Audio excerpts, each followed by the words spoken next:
Мінекей көрдің бе, сен де біреудің отбасын бұздың, алдыңа қайтадан сол айналып келді деген сияқты. Сіздердің екі жаққа бөлініп кетуіңіздің себебі де басқа елге байланысты деп жазып жатыр.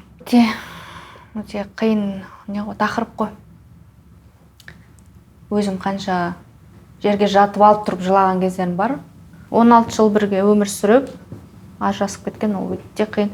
Жасып куәлігін алып, тегін қайтарып бердім ол кісіге. Солай ма? 8 жылдан кейін ғана заңды түрде құжатқа қол қойылды. Ахаж бөліміне бардыңыздар. Иә? Неге 8 жыл? Тым ұзақ уақыт емес па? Мені көбісі мойындамады ғой басында. Ол кім? Сонша орысты алып деген сияқты. Енем білді, мен денсаулығымның ақаулары бар екенін білді.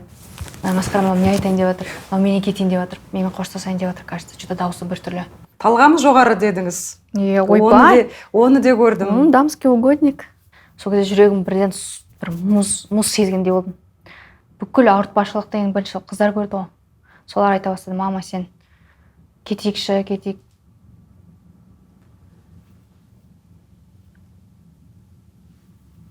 Қайырлы күн, құрметті көрермен, менің YouTube арнама қош келдіңіздер. Біз бүгін әдеттегідей кезекті эксклюзивті сұхбатымызды жазуға дайынбыз. Бүгін менде қонақта өте сұлу Екатерина Уайт деп таныстырсам болатын шығар. Қош келдіңіз. Иә, болады. Қалыңыз қалай? Өте жақсы. Көңіл күйіңіз? Өте жақсы, рахмет. Бәрібір бір нәрсені уайымдап отырған сияқтысыз, бағанадан бері байқаймын. Жоқ. Нені уайымдаймын? Жақсы көңіл күймен келдіңіз. Әрине. Қазір енді көп көрермен түсінбей жатқан шығар, неге Екатерина Уайт деп таныстырып жатыр. Осы уақытқа дейін сізді Сейфуллин Жолбарыстың жан-жары деп таныды, және тегіңіз Жолбарыс болды. Қай сұхбатқа барсаңыз да, әндеріңізді шығарсаңыз да. Қазір байқасам, әлеуметтік желіде Екатерина Уайт деп өзгерткен екенсіз. Инстаграмда да, ТикТокта да. Бұл сіздің жеке өміріңіздегі өзгерістерге байланысты ма, жоқ әлде шығармашылыққа ден қойғаннан кейін жаңа сахналық образ, жаңа сахналық есім бе? Айта кетейін, ол жағын жасыратындымы да жоқ. Осыдан бір апта бұрын біз ашық жарияладық ажырасқанымызды. Тегімді ауыстырдым деп атым ғой. Ажырасу куәлігін алып, тегін қайтарып бердім ол кісіге. Солай ма? Иә. Бірақ неге Уайт? Уайт деп менің інім қойған, ол менің қазіргі продюсерім да, саунд продюсерім, менеджерім да, Москвада тұрады. Мен сонымен ақылдасқан болатынмын жаңа тегім туралы. Енді не деп жазсам болады деп. Ол айтты, онда Уайт деп қой. Неге Уайт десем, енді әкеміздің фамилиясы Белаков қой, белый, Уайт. Уайт деп қойсаң әдемі естілетін сияқты деді. Қойып көрдім. Жоқ, ерекше екен. Мен ойладым, мүмкін Екатерина ханым өмірін ақпарақтан бастағысы келген шығар жаңадан деп ойладым да, Уайт дегенге бір ерекше естіледі екен. Не де болса құтты болсын. Рахмет. Ең жасап жатқан қазіргі қадамдарыңыз. Енді бұл сұхбатқа дайындалу барысында ойладым да, қандай дүниелер айтылды, не айтылмады, аса көп интервью бере қоймаған екенсіз. Өзіңіз туралы да ашық көп әңгімелеспеген екенсіз. Ешкіммен десе де менің өзімнің әзірлеген бір қатар сұрақтарым бар. Бірінші шығармашылықтан бастағым келеді. Қазір енді әншілікті қайтадан қолға алдыңыз ғой. 2009 жылдан бастап әндеріңізді жаза бастадыңыз. Сол репертуарыңызбен таныс болдым. Маған сіз өз әндеріңізді жібердіңіз. Алдымен мынандай сұрақ қойғым келеді. Қазір Алматыда, Астанада, Мәскеуде жаңа әндеріңіз жазылып жатыр екен. Яғни продюсеріңіз өзгерді, продюсерлік орталық өзгерді. Қандай лейблмен жұмыс жасау жоспарыңызда бар? Інім арқылы жұмыс жасап жатырмын. Інім бұрыннан да сол дыбыс жазу жағымен айналысады. Роза Қоныс Шарыбаеваның қасында жұмыс істеген талай жыл. Одан кейін Сейфуллин қасында да істеді. Қазір ол Ресейде Акмаль деген әнші бар. Оны жастар жақсы біледі, Акмальды. Акмальдың саунд директоры. Жаңағы бүкіл концерттерді бірге аралайды, жұмыс істейді. Өзінің студиясы бар. Сол менің інім өзінің жақсы араласатын достары бар, лейблдің жігіттері. Ресейде, олардың бас офисі Ресейде, Қазақстанда өзінің офистерін ашып қойған, аты Әлемнің мұрасы. Сол лейблмен қазір жұмыс жасап жатырмын. Бір қатар әндер жазылып жатыр екен. Арнайы тапсырыспен тақырыпты қалай таңдап жатсыз дегенім ғой. Жоқ әлде сол кісілер ұсынып жатыр ма сізге? Жоқ, онда жағынан мен өзімнің еркім бар. Шығармашылық ізденіс өзімде.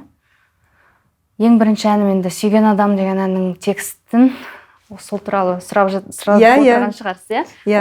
Қазір мен айта кетейін қандай мәтін екен, өзіме жазып алдым ғой, кеше тыңдадым, кәдімгідей отырып алып. Жаңа туындыңыздың аты сүйген адам, енді өзі тақырып айтып тұрғанда, иә? Сөздері былай екен ішінде. Бәрібір мен бақытты боламын, бәрібір мен бақытты табамын, жарығым мағанда жолығар сүйген адамым деген сөздер бар екен. Енді сол әннің шығу тарихы қандай? Неге сол әннен бастап жатсыз жаңа қадамыңызды? Так, ол әннің тарихы былай. Әні бірінші шыққан. Сол әнге текст жазуым керек болды. Өзім жаза қояйын десем, өзімнің қабілетіме аса сене қоймадым. Сөйтіп, жазушыға тапсырыс берем деп шештім.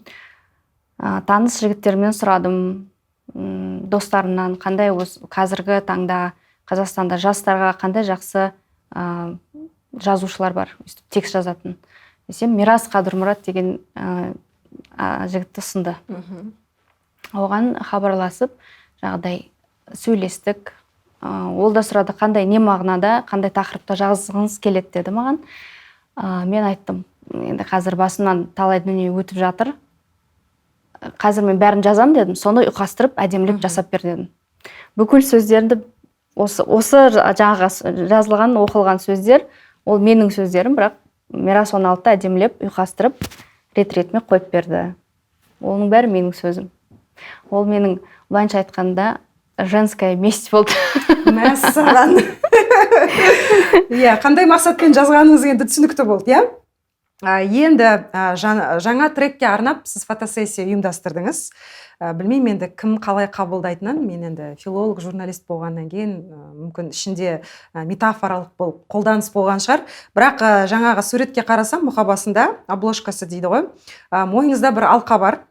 Және сол бұғаудан босау деп түсіндім мен. Яғни сіз мойныңызда тұрған бір арқан болсын, алқа болсын, соны жұлып бостандыққа кеткіңіз келіп тұрған сияқты. Маған солай көрінді. Сіз қандай ой салдыңыз бұл фотосессияға? Жоқ әлде сәйкестік па? Ол сіз айтып жатқан фото, ол басқа әнге кеткен. Басқа әннің мұқабасы. Мүмкін метафоралық не мағынасы бар шығар, жоқ деп айта алмаймын. Бірақ отырып алып, мұнда мен қазір бәрін жайып салмаймын. Осындай басымыздан өтті, үйттік, бүйттік, қойдық демеймін. Өйткені ол әр семьяның өзінің жасырын тұстары болады. Десе де енді астарлап мұқаба арқылы, сурет арқылы, ән арқылы бәрібір ішіңізде айтар ойыңыз болды. Жеткізе алдым деп ойлайсыз ба? Жалпы халық, тыңдарман қалай қабылдап жатыр? Қазір барлық әлеуметтік желіге жүктедіңіз. Оны айту әлі ерте, тым ерте. Мен осыдан 10 жыл, 15 жыл бұрын тоқтаған нүктемнен енді қозғалып жатырмын. Әлде де өзімнің тыңдармандарымды таптым деп айта алмаймын. Жұмыс барысында қазір жұмыс үстіндемін, ізденіс үстіндемін, көп проекттер бар, көп пландар бар, енді солардың бәрін іске асырам дегенше қай заман қазіргі олардың қорытындылау дұрыс емес әзірге. Жақсы. Енді сіздің инстаграмдағы парақшаңызды қарадым мен. Барлығын қарап шықтым ғой. Не делінген екен, жалпы не айтқысы келді деген сияқты, иә. Былай жазыпсыз инстаграмда, орыс тілінде. В прошлом году я поняла, что пора вернуться, несмотря на возраст. Я всегда была бунтаркой. Мне 38, и я готова снова начать. Дедіңіз, маған сол сөздеріңіз ұнады. Бірақ жаңағы тіркес, несмотря на возраст. Сонда сіздің пікіріңізше 38 тым кеш па? Менің пікірім олай емес.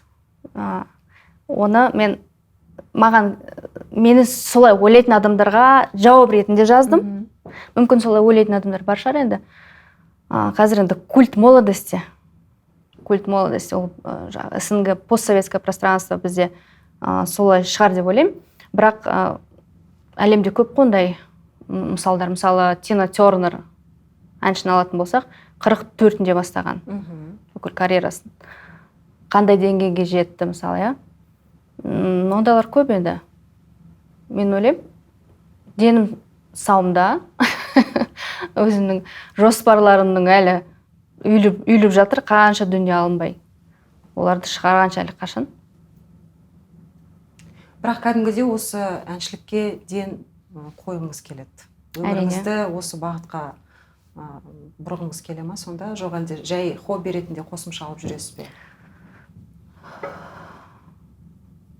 Әншілік деген нәрсе ол ешқашанда бір бағытта жүрмейді, тек хобби немесе тек кәсіп ретінде.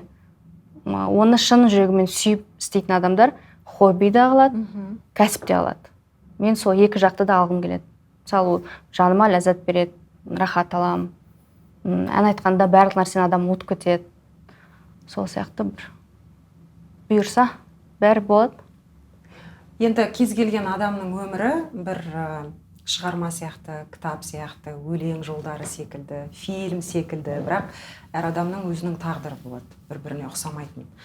Егерде сіздің өміріңізді, енді Аллаға шүкір, осы жасқа көргеніңіз де бар, осы өміріңізге арналып бір дүние түсірілсе, немесе кітап жазылса, сол туындының аты қалай болар еді? Кітабыңызды я фильміңізді қалай атар едіңіз? Кім еді аты?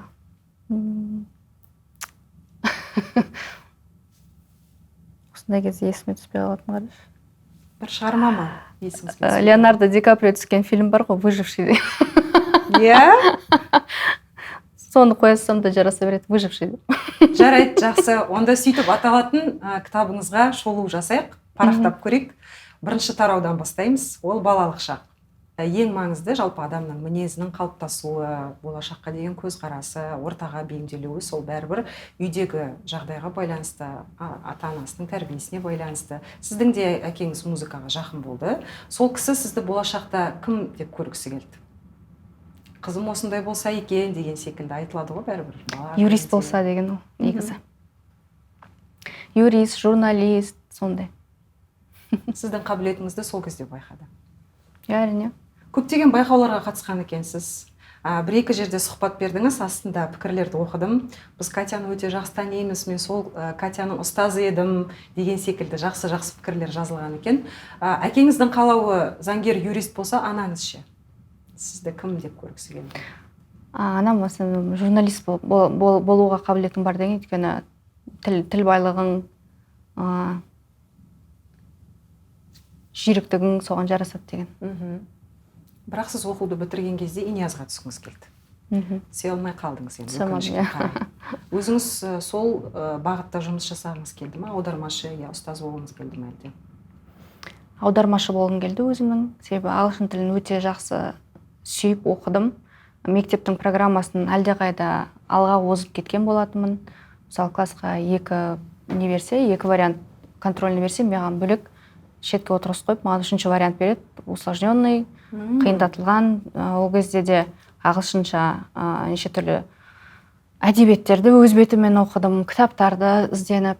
Сондықтан ағылшынша сөйлеу маған бір құлағыма жағымды естілетін, ұнайтын. Сіз оқу орнына құжат тапсырған кезде, емтихан тапсырған кезде ұбт басталған кез бе еді? Ең бірінші жыл. Иә, тестілеуден сүрініп қалдыңыз, өте алмай қалдыңыз. Жоқ әлде ауызшадан ба? Жоқ, мен балым жетпей қалды кредитке түсуге. Бірақ әке-шешем айтты, сені ақылы оқытуға біздің жағдайымыз келмейді деді ол кезде. Сондықтан оқуды қоя салдым. Жұмыс істеуге тура келді. Жұмыспен қатар өз бетіме колледжге түстім. Менеджмент бағытында. Менеджментті бітірдім солай. Енді сіз туралы көп оқып ізденгеннен кейін біздің де ұқсас тұстарымыз көп екенін байқадым. Мен де енді ағылшын тілінің маманы болғаннан кейін, мен де мектеп бітіргеннен кейін сол бағытқа қарай оқуға түстім. Бірақ менікі жаңағыдай бал жетпегеннен кейін емес, басқа қаланы басқа жаққа аударғаннан кейін, ауыстырғаннан кейін оқуға түсе алмадым, колледжге түстім, бірақ сол Иниязға.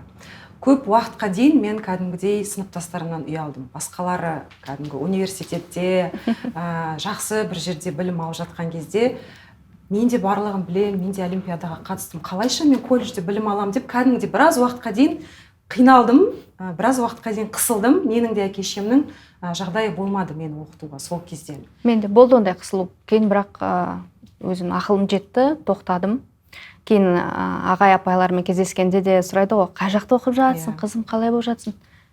Салмадым десем, қалай сен түсе алмадың? Олар олай болмайды ғой, мүмкін емес қой деп. Таң қалып, енді сондай дүниелер басымнан өтті, бірақ ол да менің өмір жолым.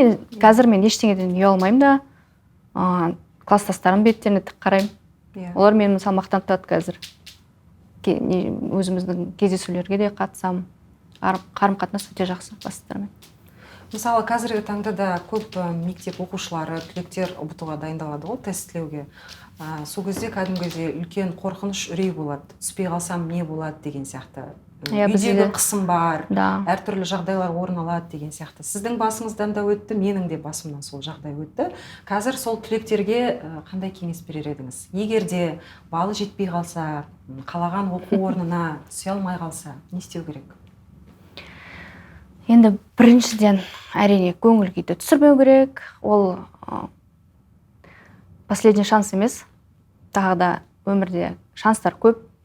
Басқа бір есік жабылса, екінші есік ашылады деген әңгіме бар ғой. Сондықтан да басқа жолдарын қарастыру керек. Тағы да дайындалып, келесі жыл тағы түсіп көру керек, тырысып көру керек. Ешқашан да берілмеу керек. Мен оқуға түсе алмаған жылы, салмағанда жаздың басы еді ғой. Жаз бойы депрессияда жаттым мысалы. Орнымнан тұрмай, бетімді бүкіл былай нейродерматит дейді, сондай басқан, тұтас бір жара болып бетім. Не сөйлемеймін, не күле алмай, бәрі жарылады, мына жерден бірдеңелер, су сияқты бірдеңелер ағады. Сондықтан қыздар балаларға айтарым, өйтіп көңілдерін түсірмеңдер. Өмір өзен, тұңғиықтан өту керек. Түңілмеу керек. Бұл жерде ата-ананың рөлі де, сол кісілердің қолдауы да өте маңызды. Сіз жалпы өзіңіздің ата-анаңызбен қандай қарым-қатынаста болдыңыз? Жақын болдыңыз ба? Сырласа алатындай? Мен әкеммен жақынырақ болдым кішкентайымда. Қасынан шықпайтын ең сүйікті қызы мен болдым. Тұңғыш қызы болсам да, менен кейін сіңілім бар, інім бар мысалы. Кенжесі бала. Көбінесе әке енді балаға жақын болады ғой. Ұлым деп соны кәдімгідей мақтан тұтып, сөйтіп алып жүреді. Менің әкем мені мақтан тұтатын. Менің бірінші қызым, менің алғашқы махаббатым сияқты, мен оны сүйем, бол жақсы көрем, ал басқа айтпаңдар деп. Мамам да өте жақсы, өте жұмсақ кісі. Ол өмірінде көп нәрсе көрген. Бүкіл тәрбием, мамама рахмет айтам. Бізді ештеңеге қарамай, енді 90-шы жылдардың балаларымыз ғой бәріміз. Жоқшылықты да, баршылықты да бәрін көріп, мойынсұнбай бәрінен алып шыққан менің осы мамам. Әкеміз біздің человек-праздник. Ол аса басын қатырмайтын ештеңеге. Жағы мен оқуға түспегенде мен олардан қатты қолдау көрдім деп айта алмаймын, өйткені өз бетіммен өмір бойы бір жалғыз басты бір адам сияқты өмір сүргем. Көбінесе мектепте ұстаздарыммен достық қарым-қатынаста болдым. Ұстаздарымнан үлгі алып, насихат алып деген сияқты.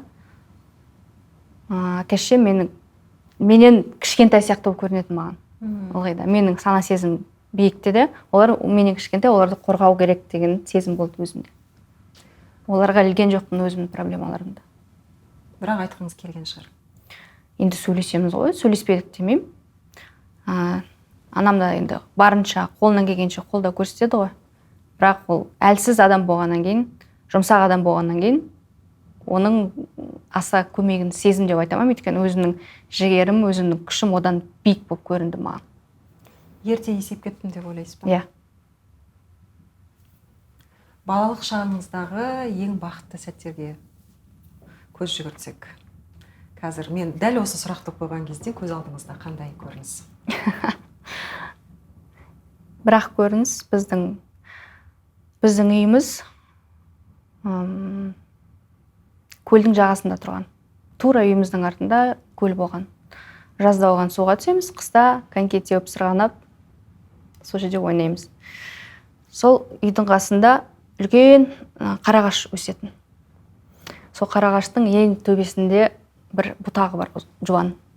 Жаз бойы мен кітап оқып шығам, сол ағаштың басына шығам да, көрпені салып қоямын. Маған ешкім де қызық емес, керек емес. Мен ешкіммен сөйлеспеймін. Өзімнің нем бар ғой, әлемім бар басымда. Воображаемый. Кітапты алып аламын да. Негізі мектептен каникулға шығар алдында 20 шақты кітап алып шығам. Библиотекаға барып, олар уже менің кәдімгі подружкаларым, библиотекаларды жақсы көреді мен. Барып, сол 20 кітапты алып, жаз бойы соны оқып шығам. Вот сол мен бақытты кезім. Сіздің қазір айтып жатқан әрбір сөзіңіз бар ғой, тіпті бір менің өмірімнен алынып жатқан сияқты. Білмеймін, ол жай ғана сәйкестік пе, жоқ әлде ұқсас келе ма тағдырымыз, ол жағын білмейді екен. Бірақ сізбен мен осы уақытқа дейін сөйлеспегенмін, сұхбат алмағанмын, ара-арасында бір іс-шараларда кездескеніміз болмаса, қызық нәрсе екен. Тіпті тағы да бір ұқсастық бар бізде. Сіз әкеңіз туралы айтып жатсыз ғой, енді ол кісі марқұм, қазір жанымызда жоқ. Менің де әкем қазір жанымда жоқ. Папаның қызым деп айттыңыз ғой, сізді қалай еркелететін еді? Котенок дейді. Котенок, Катюшка. Выдра дейді мен. Неге? Выдра деген ол жануар не ғой, жылдам ғой. Иә. Жылдың етіп жүріп бүйтіп. Сол мен выдра дейді. Бірге ұзақ сөйлесетін сәттеріңіз болды ма? Мүмкін өмірінің соңғы жылдарында? Иә, өмірінің соңғы жылдарында жақындауға тырыстым ол кісіге. Өзім көлігім бар, сонымен барып алып, ол ет жақсы көретін. Қойдың етін алам. Болмаса даже сойдыратын, бір қой сойдырып, соған алып барып, ол еттен шашлық жасайды өзі. Қазанға қуырамыз, әйтеуір сондай отбасылық тамақтарға жиналамыз. Немесе оны мінгізіп алып, бір жаққа алып барам, өзім қасыма отырғызып алып. Өте жүрегі нәзік кісі болатын. Бірдеңе болса жылап қалады. Сондай. Сіз де сондай секілдісіз. Иә, сол жағым дарыған маған, иә. Ол кісі ауырды ма? Жоқ, бірден кетті, ауырған жоқ. Мамам ол кезде менің сіңірім Киевте тұрады. Киевтің жігітіне күйеуге шығады, Киевке кетеді. Мамам соларға қыдырып барады. Әкем үйде жалғыз қалады. Біз шақырдық. Ол кезде жаңа Сейфуллинмен бірге тұрамыз ғой. Сейфуллинді шақырды, папа, приезжайте. Отырайық, баняға барайық, демалайық, не қылайық деп. Жоқ, мен үйді отоплениясын қарауым керек. Ол кезде енді қыс мезгілі, оны қарамасам печка деген жағылып кетуі мүмкін деп, сондай хозяйский нәрсе айтады ғой енді. Қала берейін үйде деп. Сол кезде жүрегім бірден бір мұз сезгендей болдым. Сөйтіп телефонды қойдым да Сейфуллинге бұрылып қарадым. Мне кажется, скоро его не станет деп сөйтіп айттым ол кезде. И 2-3 күннен кейін біздің сосед звондайды, сол жақтағы көршіміз. Тез келінде папалар құлап жатыр деп. Барсақ, енді инсульт дедік. Инсульт шығар деп. Сөйтіп мінгізіп, больницаға апарып, жатқызып, больницада 2-3 күн жатты. Оның арасында мамамды алдырдық, Киевтен ұшып келді. Сөйтіп қасына барғанда, уже оны танымай жатты мамамды. Бетіне беті өңіліп қарап, мен танымай жатсың ба десе, жоқ, мен сені танып жатқан жоқпын деп. Сөйтіп 2-3 күнде қайтыс болды. Дәрігерлердің айтуы бойынша цирроз печени деді. Енді білмеймін, біз вскрытие жасаған жоқпыз, кереміз. Солай папамызды жерге тапсырдық. Иә, өте өкінішті. Кез келген балаға қиын тақырыптардың бірі ғой бұл. Енді сіздің артыңыздан ерген сіңіліңіз, ініңіз бар деп айттыңыз. Сіңіліңіз тұрмысқа шықты. Киевте тұра ма қазірде? Жоқ, ол жігітпен айырылысып кетті. Қазір Москвада тұрады, інімнің қасында. Ініңіз де сол жақта ма? Қандай мамандық иелері екеуде? Алдында айта кеттім, інім жаңағы дыбыс режиссері. Сіңілім ол тырнақ мастері, өте жақсы Алматыда жұмыс істеді. Өзінің, білесіз ба, еврейлерді айтады, қандай мамандық алмасаң да, қандай мамандық таңдасаң да, сол мамандықтың түбін түсіру керексің деп. Мен сіңілім сол мамандықтың түбін түсірген деп, оны сенімді түрде айта аламын. Ол сияқты мен қолымды ешкім өйтіп әдемілеп жасаған жоқ. Қанша мастерге барсам да. осы бір тиктоктан бір видеоңызды көрдім, сіңіліңізбен әңгімелескен кезіңіз ол деймін, қателеспесем. Сіз қазақ тілінде сөйлеп жатсыз да, енді ол да барынша жауап беруге тырысып жатыр, арасында сіз түзетіп қоясыз. Демек, ол да мемлекеттік тілді осы қазақ тілін меңгерген ба? Бізде былай болды ғой, біз басында қазақ мектебіне бардық. Мен 9-ды бітірдім, сіңілім 7-ні бітірді, інім 6-ны бітірді. Сөйттік та біз басқа ауылға көшіп кеттік. Ол жерде орыс мектебі болғаннан кейін олар орыс мектебіне ауысып кетті. Мен қазақ мектебінде қала бердім. Сондықтан мен сөйлегенде әрине сөйлей алмайды, бірақ түсінеді. Өте жақсы түсінеді. Бірақ акцент бар. Өйтіп жүйрік сөйлей алмайды. Бірақ сөйлейді. Аныңыз? Ол да сөйлейді. Иә. Ал анаңыз? Ол кісі сөйлейді, бірақ мен айтамын, мама, пожалуйста, сен сөйлемей қойшы деп. Неге? Жоқ, түсінетін шығар, бірақ. Жоқ, ол сөйлейді, түсінеді мамам, бірақ несі, акцент енді мүлдем. Мен қыны қойған кезде енді барынша тырысады ғой, енді жоқтан жақсы ғой, былайынша айтқан кезде. Апарып тастайды ғой. Тырысады, молодец. Ол наоборот, соны андай қазақша сөйлескен жақсы көреді ол қазақтармен. Мүмкін оған олардың аударған назар ұнайтын шығар, білмеймін. Бірақ айтам, мама, сен қойсашы. Өзін айтады, Найманка, мен не жақтанмын деп. Қай жақтан? Зайсан жақтан ғой. Найманка, Зайсан деп бүйтіп отырады. Жаным, өмір жасы ұзақ болсын. Кешеде көрдім, анаңызбен, қыздарыңызбен фотосессия ұйымдастырған екенсіз. Барлығын өзім жасадым дедіңіз, стилистті өзім болдым дедіңіз. Қалжың ғой енді. Қалай өтті? Өте жақсы өтті. Үлкен кісілерді көндіру, балашаға көңіл бөлу, барлығының басын қосу. Ой, айтпаңыз. Келдім де құладым үйге. Мамам енді бірден көнді. Өмірінде онда фотосессияға қатысқан жоқ. Шаруа кісі ғой. Қыздарым да фотосессия, кстати, ешқашан жасаған емеспін. Анау-мынау деп ұзынша жыл өтіп кетті. Бірақ қыздарым енді олармен жұмыс жасау өте қиын болды. Себебі олар ешқандай да камераны жек көреді, внимание деген нәрсені жек көреді. Барынша сол тығылып, ешкім көрмесе екен деген сияқты сондай адамдар. Бірақ ойдағыдай өтті. Жаңа түнде маған фотолар келді.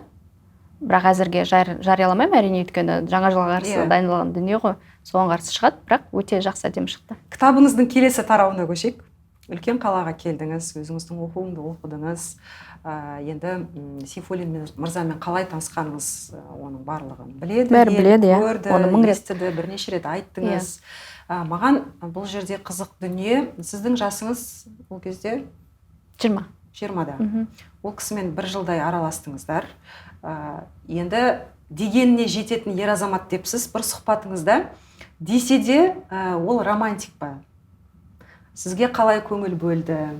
Енді көп жігіттер хабарласады, кездесуге шақырады, бірақ барлығына бірдей иә деу мүмкін емес қой. Сізді неге іліп алған, мүмкін неге сөйлеспеске деп ойланып қалатындай қай қылықтары, қай әрекеттері, қай мінезі ұнады? Түсіндім. Енді Сейфуллинді былай жақын таниды адамдар біледі, оларға айтты қажет жоқ, қандай адам екенін. Сейфуллин ол человек-праздник деймін ғой, сондай фонтанирует, ойбай, отырып алады да, ол душа компания, қай компанияға кірмесе де, бәрін аузын аштырып қояды, соған бәрі аузын ашып соған қарап отырады. Әңгіменің түбін түсіретін, романтикалық жаңағы тұстары да бар, сыйлық жасай алады, гүл сыйлайды, көңіл бөледі, кәдімгі комплименттерді үйіп тастайды. Кәдімгі өзіңді королева сезінесің ғой. Бір жыл танып білуге жеткілікті уақыт болды ма сізге? Енді бір жылда енді әрине оның ішкі дүниесін біле қоймайсың, енді бірақ жеткілікті деп ойлаймын. Ішкі дүниесін кейін біле бастадым. Ұсынысты қай кезде және қалай жасады сізге? Әл-Фараби, Фурмановада кетіп бара жатқанбыз машина ішінде, сол кезде ұсыныс жасады. Көліктің ішінде ма? Иә. Қалай айтты сонда? Тұрмысқа шығасың ба деді ма? Жоқ әлде жаным, мен сені жақсы көрем, бірге болайық өмір бақи деді ма? Қалай айтылды? Жай ғана әңгіменің ортасында айта салды ма? Катя, болды, ештеңе білмеймін, бір жыл жүрдік, енді бірге тұрайық деді ма? Қалай? Ол маған былай айтты, егер де сен біздің осы қарым қатынасымыз ұзақ болсын және мәнді болсын десең, ол да сен менің әйелім болу керексің деді. Былай шен жүріп жүрген болмайды деді. Мен айттым, жақсы, мен ойланайын дедім. Маған бірнеше күн беріңіз дедім. Беріңіз десеңіз, сіз деп сөйледіңіз ба? Ол кезде сіз деп сөйледім, иә. 3-4 күндей ойландым. Мен жауабымды бердім. Жауабыңызды бердіңіз, сол 3-4 күн ойлану барысында құрбыңызбен, немесе анаңызбен ақылдастыңыз ба, айттыңыз ба? Мен ондай маңызды сұрақтарды шешім қабылдайтын кезде ешкіммен де ақылдаспаймын. Тек өзімді тыңдаймын болды. Шешімді қабылдадыңыз, одан кейін енді екі жақтың ата-анасы танысу керек, кездесу керек. Сіз ол кісіні өзіңіздің әке-шеңізбен таныстырасыз, ол кісі сізді барып көрсетеді, таныстырады деген сияқты ғой. Кім бірінші қадам жасады? Қалай болды кездесу? Айтылады ғой енді, мам, пап, осындай болып жатырмын деп.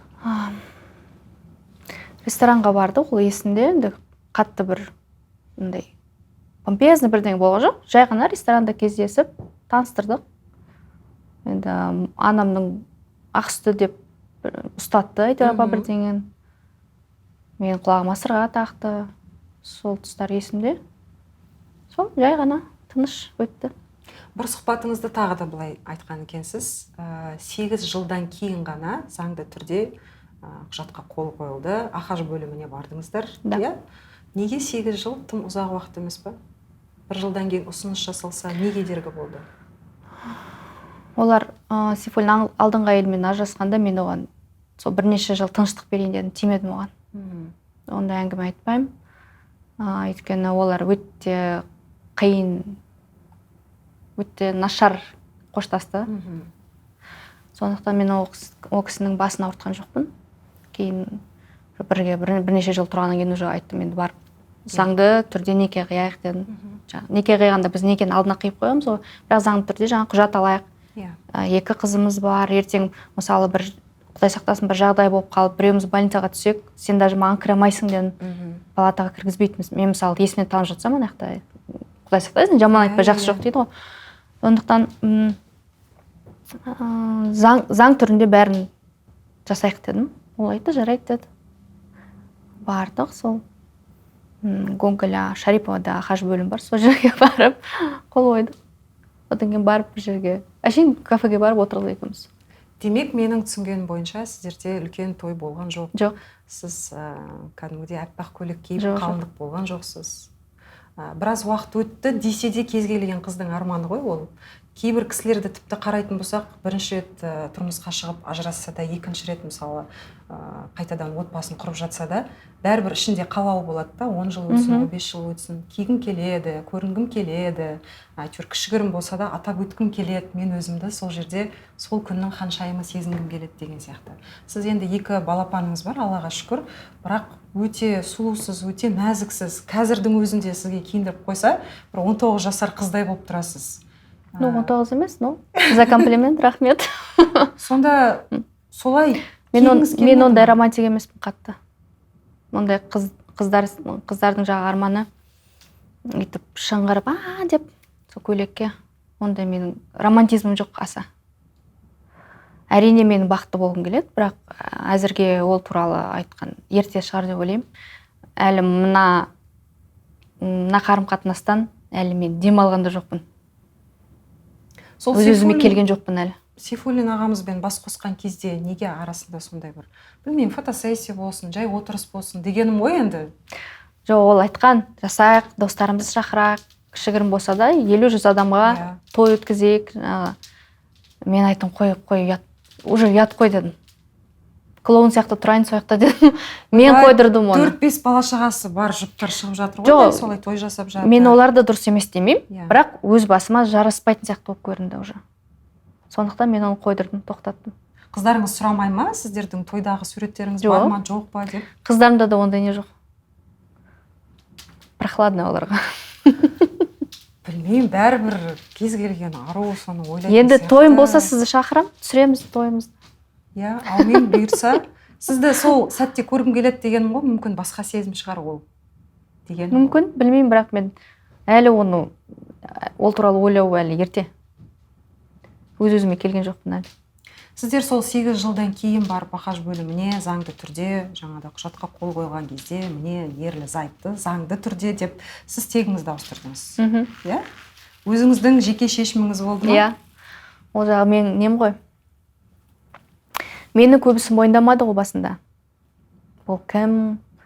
Сонша орысты алып деген сияқты көп теріс пікірлер келе бастады. Соларға мә саған деп дәлелдеген түрім ғой. Мені жақтырмайсыңдар ма? Мен фамилиясын аламын дедім. Әлі де біраз дүниені дәлелдеп келе жатқан сияқтысыз ғой. Өзіңізге де басқаларға да. Мүмкін. Әрбір қадамыңызға бүйтіп қарайтын болсам, мен жасай аламын, мен істей аламын деген оймен келе жатқан сияқтысыз. Бірақ енді ол да не ғой, двигатель ғой ол да. Сіздер бас қосқан кезде бірден бірге тұрдыңыздар. Тұңғыш қызыңыз қай уақыттан кейін дүниеге келді? Бірнеше жылдан кейін ғой? Иә. Бірден емес. 5 жыл ғой деймін, 5-6 жыл. Бұны қазір енді... Менің денсаулығыма байланысты. Құдайдан сұрап алған тұңғыш қыздарыңыз келді. Иә, тілеп алған, жылап алған қызым деймін ғой. Еңгіреп тұрып жылап тілеп алған қызым. Себебі қазіргі таңда да мысалы жас келін отбасыға түскен кезде бір ай, 2 ай өткеннен кейін ата енелері, енді енелері сұрай бастайды. Қашан деген сияқты, иә. Оның шаруасы жоқ, ол денсаулығына байланысты ма, басқасына байланысты ма, көп жағдайда ер азаматты емес, келінді кінәлайды. Ол енді түсінікті нәрсе ғой. Бұрынғы заманы адамдары, олардың тәрбиелері, түсініктері басқаша. Енді оларға не дейсің? Ештеңе демейсің, иә деп жүре беру керек болды. Сіздің өміріңізде сондай жайттар орын алды ма дегенім ғой? Жоқ, мен ешқашан қысым көрсеткен емес.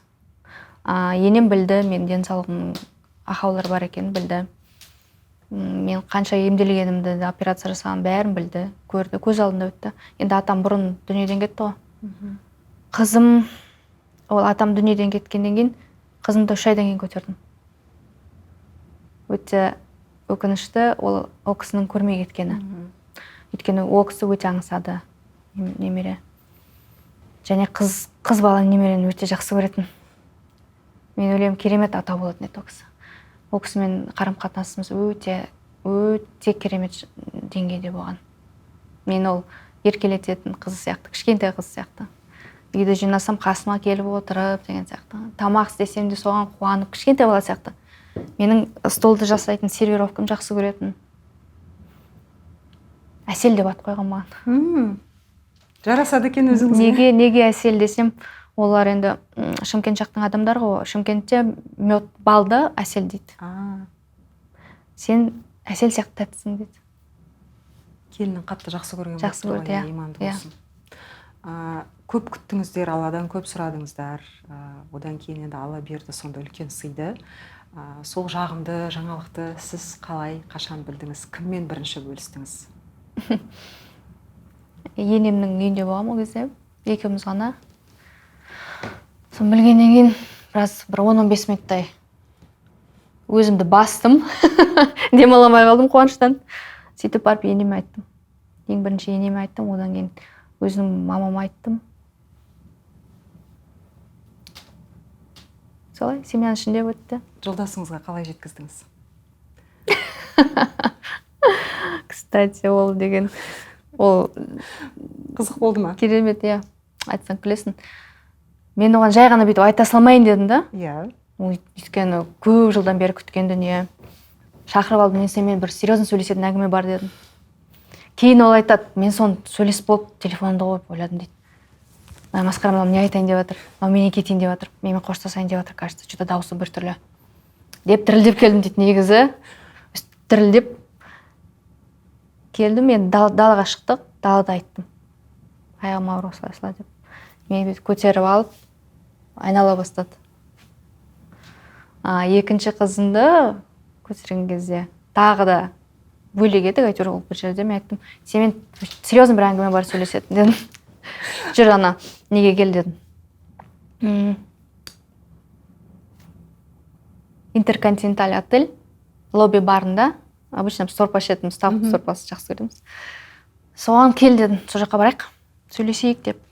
Сөйтіп ол келді, сөйтіп айттым. Менің аяғым ауыр дедім. сорпаны ішіп жатқан ғой қасық қалып кетті аузында.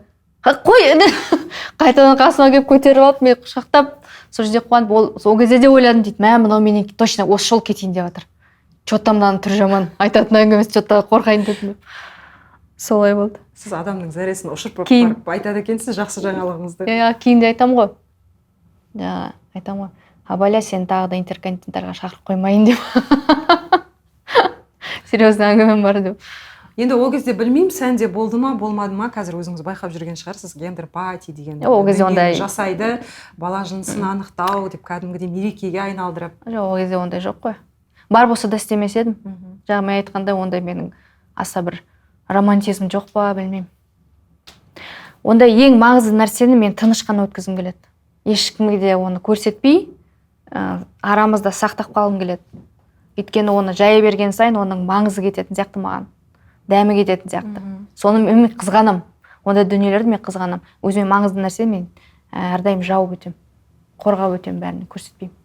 Жаңа енді айтып қалдыңыз ғой, ағамыз қорқып қалды, нағыз кетейін деп жатқан сияқты дегендей. Енді бәрібір 5 жыл деген біраз уақыт деп айтсақ болады. Әсіресе бала көтере алмай жүрген қыз келіншектерге өте ауыр.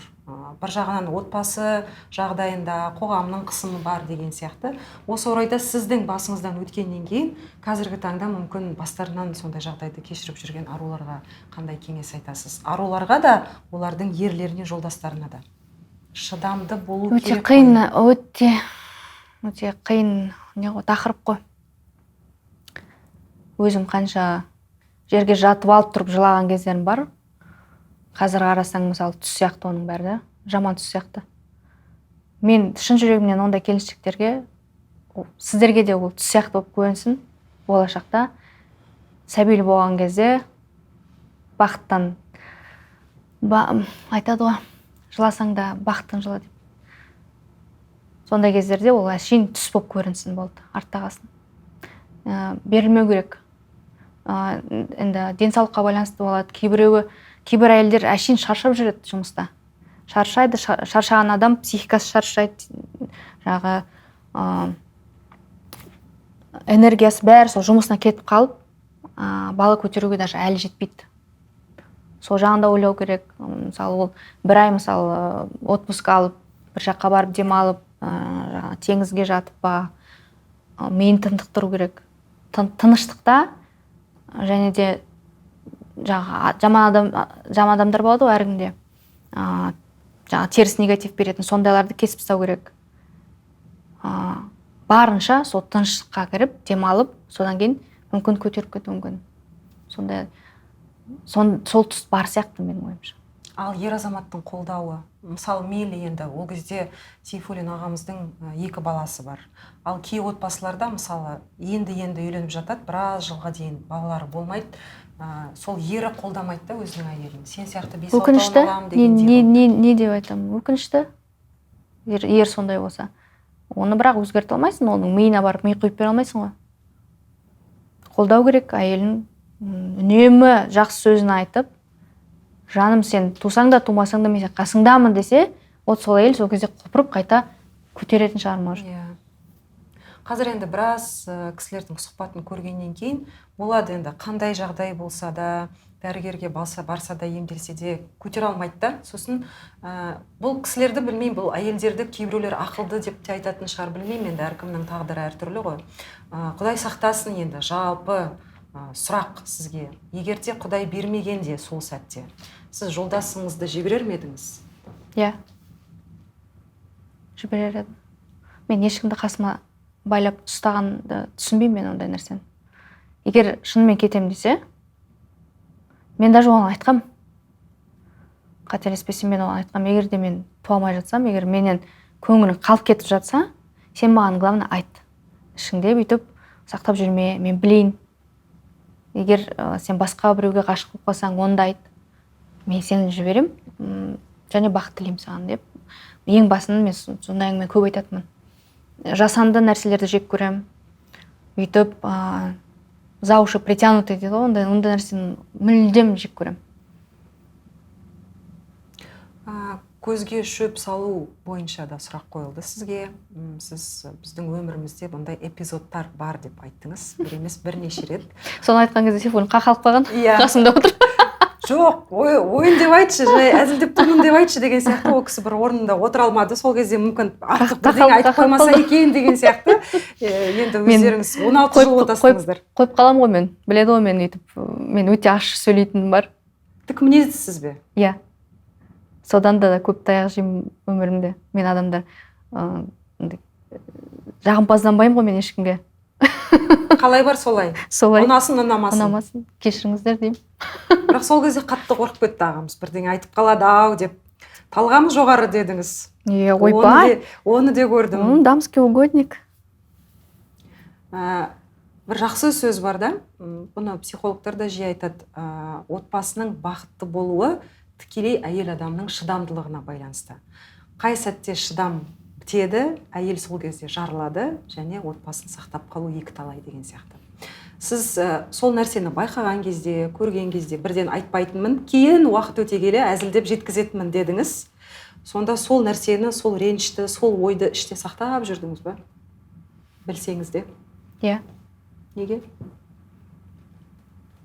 Өйткені отбасын біріншіден не болса да сақтаймын деген менде сондай не тұрды, мақсат тұрды. Екіншіден ол кісіге ренжу мүмкін емес, менің ойымша. Кішкентай бала сияқты. Ойындағысын, ойына келген істей салады ол. И артынша өзін соған жауапты етіп сезінбейді. Ол оған солай болып қалды. Болып қалды солай енді, қайтем енді дейді.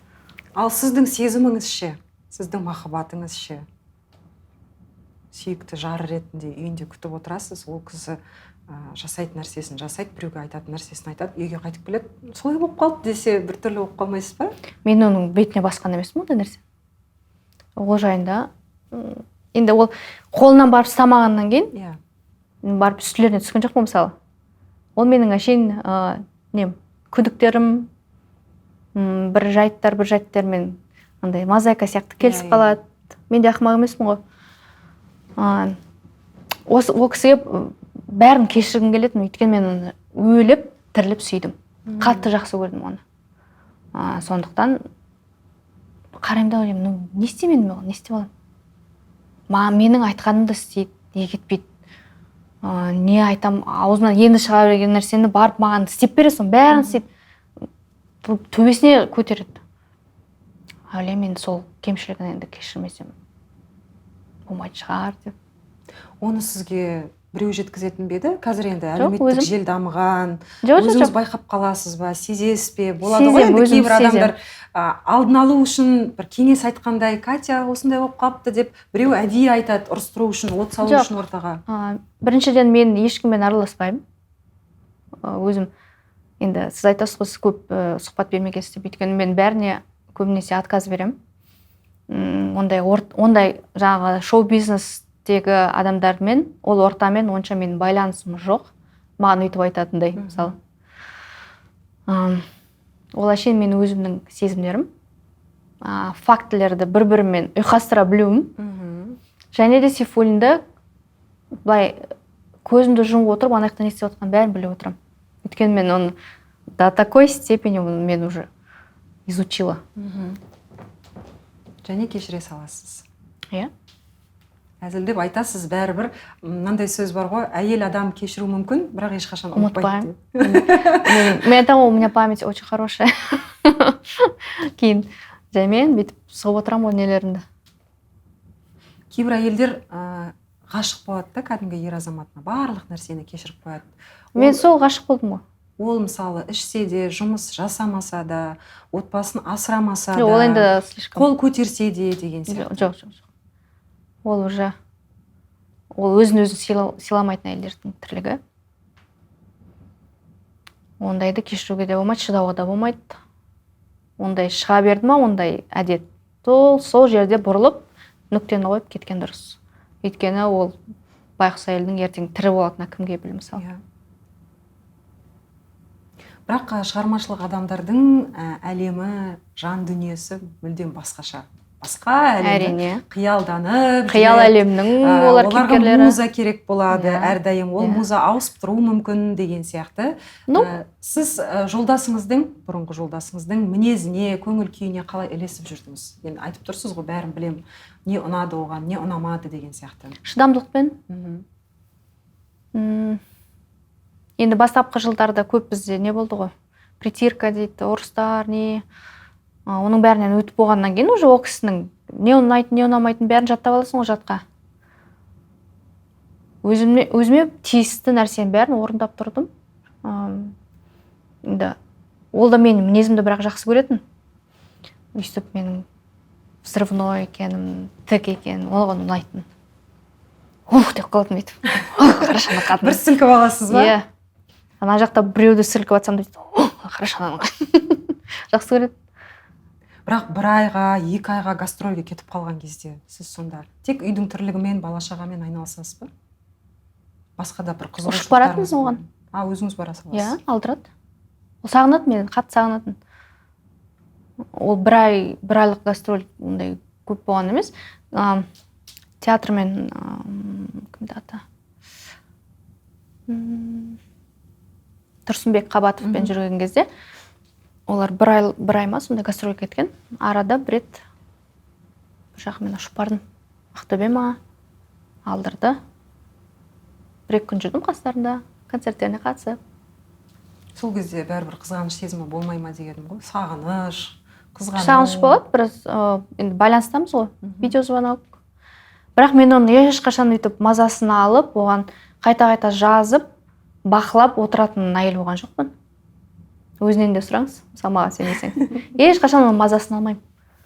Мен айтам, жасайтын адам бәрібір жасайды, ол қазір мына жаққа шығады, магазинге барам дейді, жасап келеді соны. Жасайтын адам шынымен. Сондықтан мен оны ешқашан өйтіп тексеріп, мазасын алып неған жоқпын.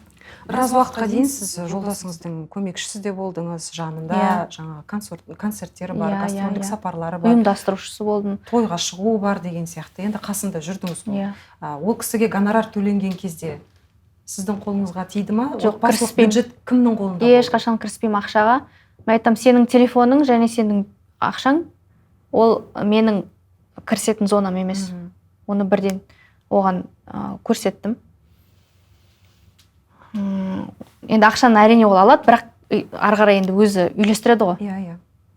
Бірақ бәрімізге жетті. Алдыңғы балаларында толықтай бақты өзі, оқытты екеуінде. Біреуін Малайзияда оқытты, біреуін Алматыда. Қазір ұлы қасында, ұлы 14 жасынан бастап мен қолымда болды, мысалы, кіші ұлы. Бәрімізге жетті. Бәрін бақты ол, даже туған туысқанына шейін бақты ол. Бәрі мойнында. Ол Сейфуллин ол жағын айтып кету керек. Өте жомарт адам. Ол дүниеге, ақшаға қызықпайды ешқашан. Оның ойында тек сол шығармашылық, ән, музыка, концерт, сол ғана. Өзі үнемі жағы профессионал күшті бір әдемі дүниелерді тыңдайды. Сонымен өмір сүреді ол, андай жағы материальный өмірге ешқашан ол араласпайды, жек көреді. Қазір мысалға кей отбасыларды мысалға келтіріп алатын болсақ, жолдасы жұмыс жасайтын болса, әйел енді декретте болуы мүмкін, бала-шағасына қарайды, үйдің тірлігі бар деген сияқты. Сол кезде өзіне сұрайды ғой, мысалы, маған осындай нәрсеге ақша керек, я болмаса жай сұлулық салонына барғым келеді, тойға көйлек алғым келеді деген секілді сомасына дейін айтады да, маған мынау керек, маған мынау керек. Жоқ, мен отчет берген емеспін. Ол маған жаңағы суммаларды ұстатады, ары қарай өзің білесің, өзің жұмсайсың. Ешқашан тексерген емес, мына зат қаяқтан келді. Үнемін керісінше маған комплимент айтады. Мысалы, көйлек алсам да, сұлу салонына барып келсем де, бірден байқап қалады менің шашымды, жаңағы үстімді, комплимент айтады, мақтайды. Бәріне жетіп жатады. Мен кредитке кірісіп, үлкен суммаларға кіріп, ондай ақымақтық жасаған емеспін, ол біледі. Мен ақшаға да мен де қаттымын. Бірақ қысылып та өмір сүрген жоқ, шашылып та өмір сүрген жоқ. Ал енді пандемия кезін еске алатын болсақ, қазір мысалы көп шоу-бизнес өкілдерінен сұхбат алған кезде біразы қиналып қалыпты. Себебі өздерінің қосымша табыс көздері жоқ, бизнес жоқ, концерт жоқ, енді ол белгілі, тойда болмайтын кезең, кейбіреулері таксист болып кеткен сәттер болды отбасын асырау үшін. Сол сәтте сіздің отбасыңызда, енді жолдасыңыз шығармашылық адамы болғаннан кейін қатты әсер етті ме өзіне де, сізге де? Әрине әсер етті. Біріншіден психология жағынан ол кісі үнемі қозғалыстың адамы болғаннан кейін бірден отырып қалғанда біртүрлі болып қалды. Үйімізге дейін қамап тастады, мысалы, не то что жұмыста, далаға да шыға алмай қалдық. Өте қатты әсер етті. Енді ол кезде бірақ сол телевизорда не бар? Netflix бар, Иви бар, соны қосып алып, әйтеуір киномен өмір сүрдік. Концерт көреміз, YouTube ашып алып. Бірақ кіріс жоқ қой ешқандай. Кіріс жоқ, бірақ біздің неміз болды ғой, жинап қойған жаңағы қаражатымыз болды. Соны жұмсап, тыныш-қана шығып кеттік. Құдайға шүкір. Бұлай егер накопление болмаса, білмеймін, өте қиын. Бірақ осы уақытқа дейін тағы да басқа да ешқандай табыс көзі жоқ па? Бизнес өзіңізге мүмкін ашқан жоқсыз ба? Жоқ, мен ашқым келді. Менде бірақ қатты бір ол бизнеста не болу керек қой? Туа біткен бір жаратылыстың ішінде болу керек қой, сонда қасиет. Мен бизнесмендік қасиетім жоқ, мысалы. Оныкі вообще тіпті жоқ.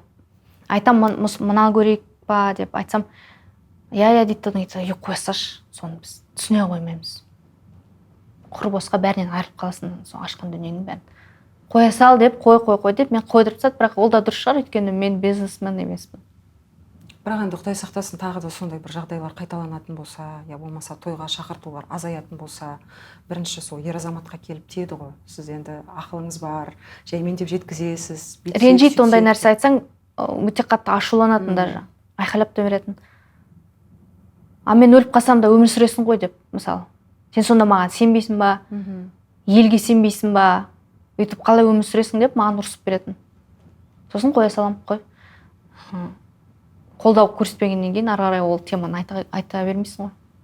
Ал бір қандай да бір ұрыс-керіс ортада болса, мысалы, кінәлі сіз болсаңыз да, ол кісі болса да, бірінші қадамды кім жасайды татуласуға сіздерде? Кейбіреулері апталап сөйлеспей қалады ғой. Жоқ, бізде онда жоқ, мен шаршаймын онда. Мен даже оған әлім жетпейді апталап сөйлеспеуге. Шаршап кетемін. Мен ренжіп қалуым мүмкін, мысалы. Бізде көбінесе енді әйелдер айқайлап сөйлейді ғой. Бізде ондай болған жоқ. Мен ешқашан айқайламаймын, мен дауысымды шығармаймын. Ол бастайды ғой. Мен уже тонның өзгеріп келе жатқанын сезем да. Деймін да, бүйтіп қалам. Так, айтып болсын деймін. Үндемей күтемін, соң айтып болған. Айтып болады. Үндемей барып, жұмысымды істей беремін ары қарай. Сосын ол бірден жарылғаннан кейін ол атымды бомба сияқты рас қайтадан өзін жинап алады да. Біраз бір сағат, 2 сағаттан кейін қайтты маған келеді. Ренжіп қалдың ба не деп. Ренжіп қалдың ба? Қалайсың, жоқтан басылдың ба деймін ғой. Жақсы оқылым дейді. Молодец, жақсы оқыған. Қалай ішіңді ақтарып алдың ба деймін. Сол кезде сіз ше? Сіз қандай сезімдесіз? Ол Жыным кісі айтуын айтып алды, негативін шығарды. Бір айналып келді, сосын алдыңызға. Сіз ше? Кейін барып басылғаннан кейін барып, на холодный голову сөйлесеміз. Мен айттым, так, мына жерің болмады, мына жерің дұрыс болған жоқ. Сен мынандай маған сөздер айттың. Мына сөздер маған ауыр тиді. Мына сөздер жөнсіз болды. Мына сөздер вообще не в тему болды, мысалы деймін. Бәрін по полочкам әдемілеп қойып берем. Сосын ол келіседі, айтады. Кешір. Мен ғой. Как всегда мен ғой дейді. Ол кешір, ондай. Постарайся оған ауыр сөйлемеуге деп. Енді жыл сайын оның ауыр сөздері азайды. Кейін почти қойды деп айтсам болады. Қазір енді көп құрбыларым жоқ дедіңіз. Жақын бір араласатын адамдарыңыз да жоқ. 2 адам ғана. Көп емес. Қазір енді жолдасыңызбен ажырасып кеткеннен кейін де тіпті азайып кетті. Қазір байқағаным сол айтып жатқан сөздеріңізден, сол бала күннен ақ өзіңізбен өзіңіз өмір сүрген сияқтысыз. Одиночка. Қандай шешім қабылдасаңыз да, не істесеңіз де өзіңізге былай қиын емес па? Қиын болар еді, егер менің болмысымда ондай нәрсе болмаса. Егер мен көпшіліктің адамы болсам, ашық жарқын,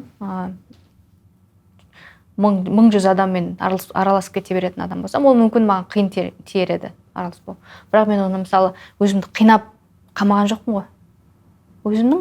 Өзіме жайлы тіршілік, жайлы өмір осы.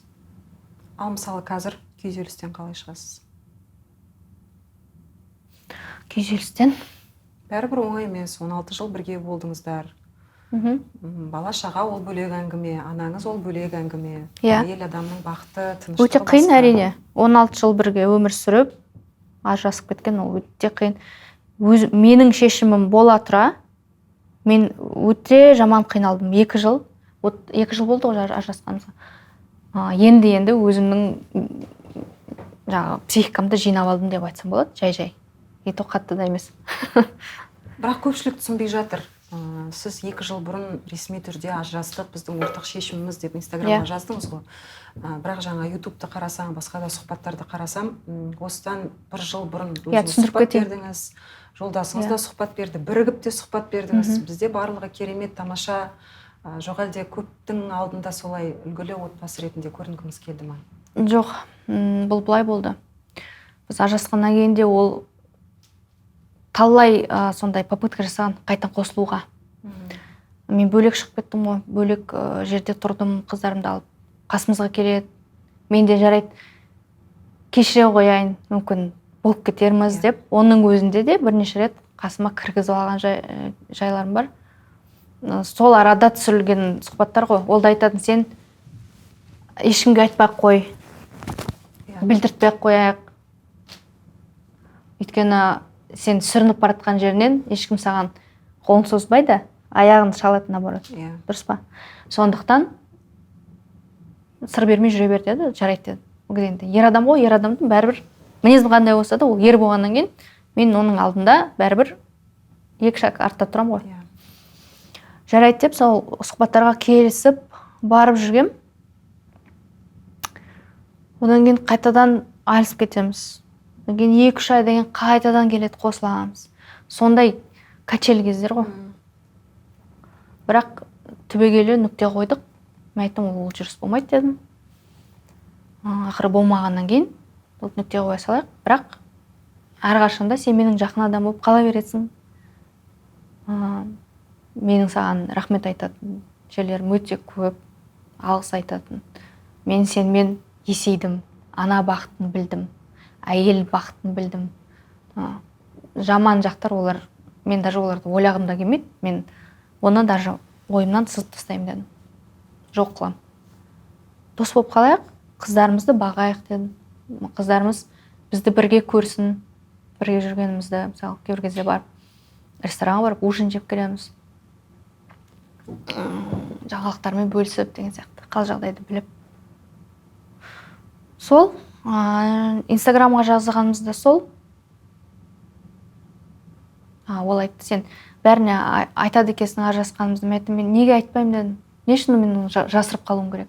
Бар нәрсені. Ол бәрі бірге тұрмаймыз. Ертең сен басқа елмен барып ресторанға барып ужин жеп отырсаң, сонда мен қара бет болып жүрем ба дедім. Елдер білсін не болып жатқанын. Ода тұрған ештеңе жоқ. Талай адам ажырасып жатыр. Ешкім өліп қалған жоқ дедім. Сен де өмірің сүресің, мен де сүрем дедім.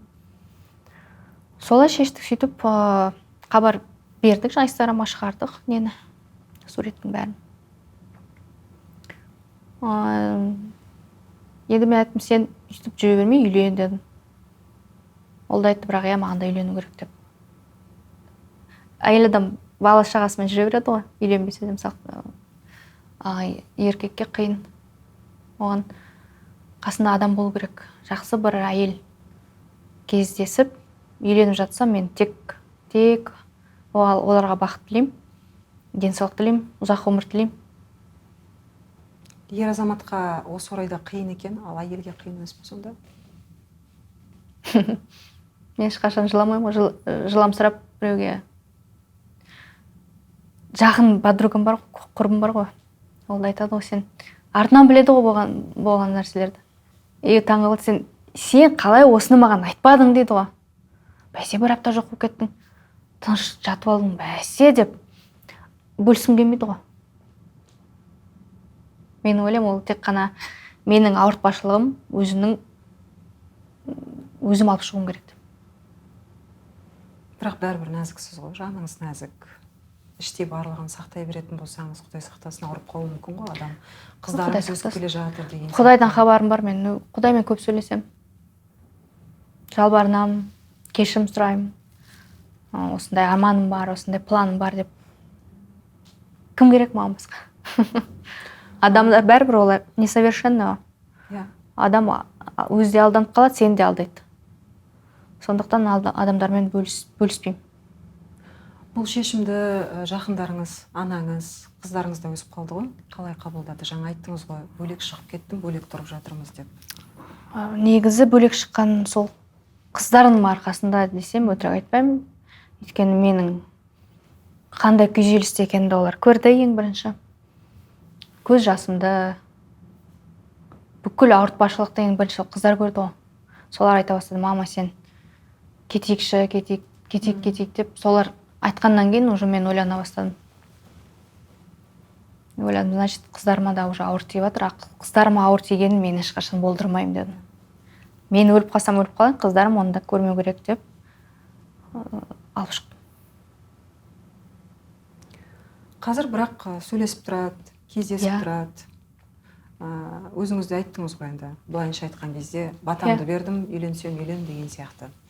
Осы орайда мынандай сұрақ қойғым келеді. Сізде ағамызбен бас қосқан кезде оның жаңағыдай бірінші отбасы болғанын білдіңіз.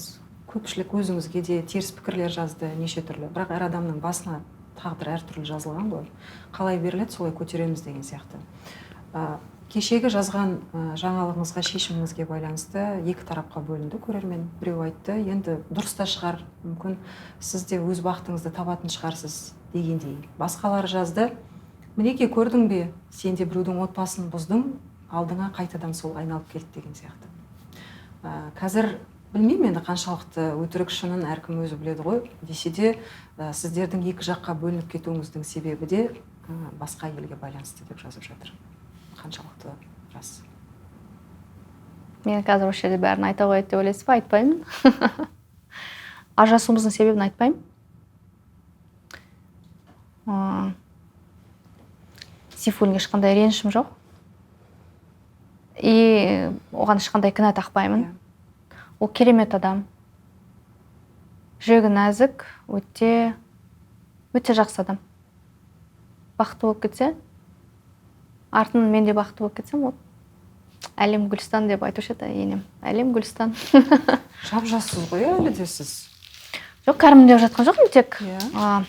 Уақыт өте келе әркім өзінің бақытын табатын шығар әлі де. Бұйырса, мен жоқ демеймін. Мен ешқашан жақсы нәрсені айтып жатқан кезде тосқауыл қойма дейді ғой. Өзің бөгеттей берсең, ол келмей қалады.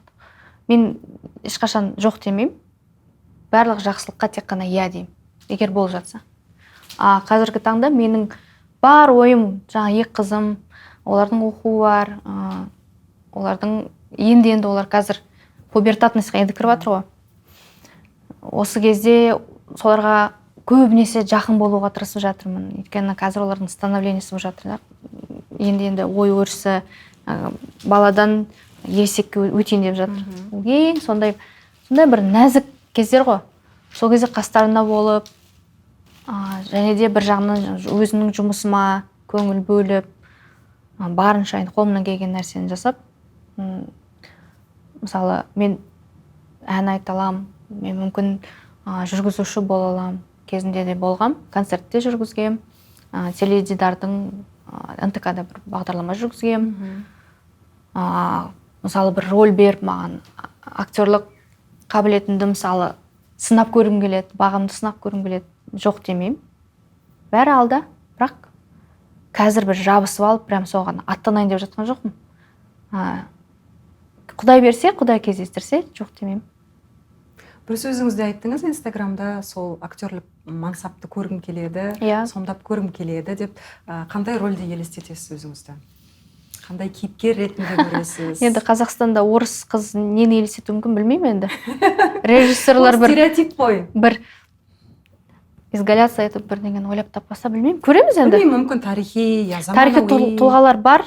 Көп енді политиктердің әйелдері орыста болды. Мысалы, Қонаевтың әйелі мысалы татар болды.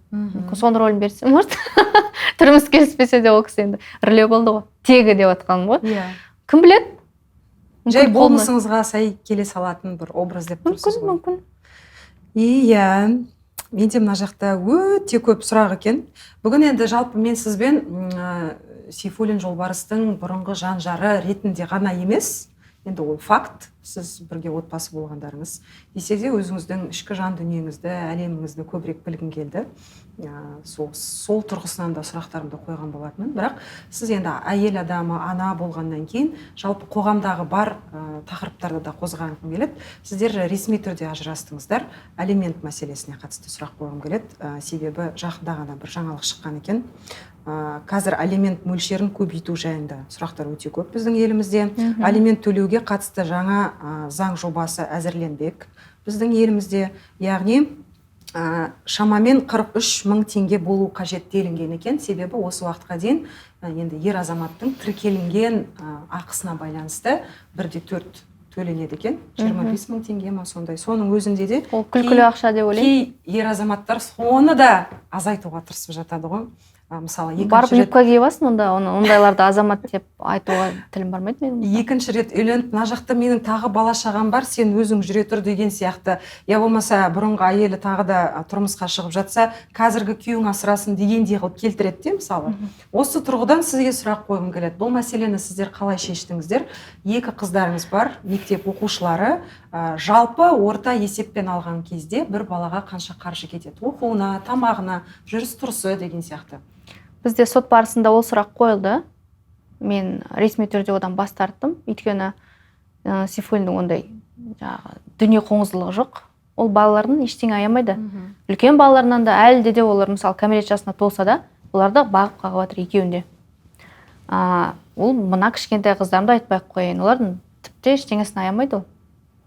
Барын сол олардың шығындарын біледі ғой, қанша кететінін. Ол бәрін жабады ол.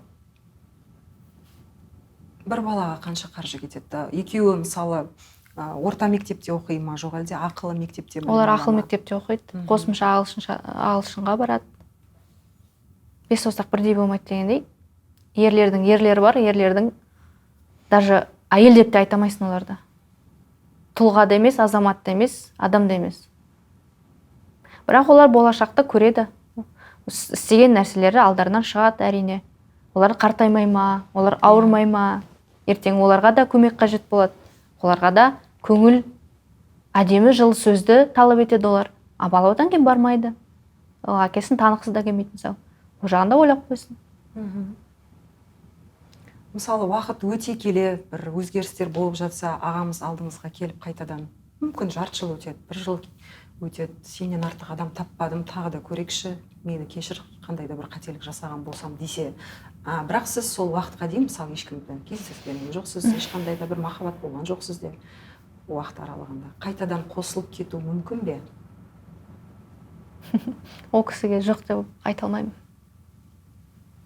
Тура сіз айтқандай жаңағы жағдай болса? Иә, сондай жағдай болса, мүмкін.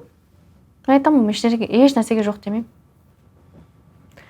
Келер күн өзінің несін алып келеді дейді ғой, арқалап. Бірақ өлердей ғашық болдым деп өткен шақта айттыңыз ғой. Иә. Қазір жүрегіңізде қандай сезім? Тек алғыс, жақындық, жылулық сезім бар. Өйткені ол екі қыздың әкесі. Көп нәрсе басымыздан өтті ғой енді. Жарты өмірім соның қасында өтті, былайынша айтсам. Жарты өмірім. Ол менің туысқаным сияқты, туысқаным ғой менің, туысым. Жақын адамым, досым, сырласым. Әлде де сырласамыз екеуміз. Мен оның қазіргі болып жатқан личное взаимоотношение деп қалай айтсам болады. Жеке қарым-қатынаста не болып жатқанда бәрін білемін.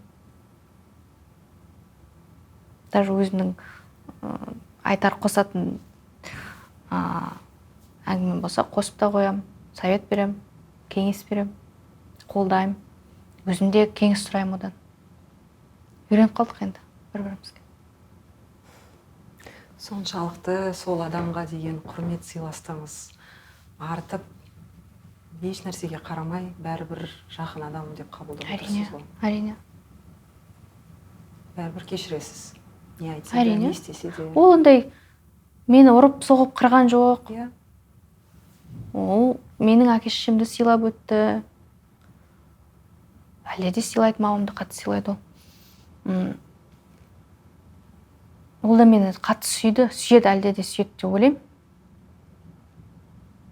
Бірақ ол махаббатқа енді қазір тосқауыл қоймаса болмайды. Өйткені өзінің жолын табу керек қой. Жары табу керек. Сондықтан тек сол жақтық сезім ғана қалса, сол жақсы. Көп әйелдер қол көтерсе де, басқа дүние қылса да, бізде білесіз ғой, енді өзіміз қазақи ортада өскеннен кейін, сондай тәрбие көргеннен кейін, ұят деген сөз бар да. Қайтып келген қыз жаман, не істесе де көн, не істесе де шыда деген сияқты. Сол стереотиптен, сол ойдан да арылып келе жатқан сияқтымыз. Оған жаңағы көптеген жағдайларда, оқиғаларда дәлел. Егер де шынымен де ортада сыйластық, құрмет болмаса, бала үшін ғана бірге тұрайық деген көзқарасқа қалай қарайсыз? Өте теріс қараймын, өйткені бала ол не ғой, губка дейді ғой, бала бәрін оған айтпасаң да ол сезіп біліп қояды. Әсіресе ана мен бала өзара не бар? Қарым-қатынас бар. Байланыс бар. Сенің бүкіл энергетикаңды бала оны кәдімгі интернетке баратын чип сияқты болып барады. Бала одан ауырады, даже ұйқысы бұзылады, мектептегі алып жатқан бағалары кетеді, класстастарымен қарым-қатынас бұзылады. Бала оны басқаша көрсетеді, оны мүмкін айтпауы да мүмкін.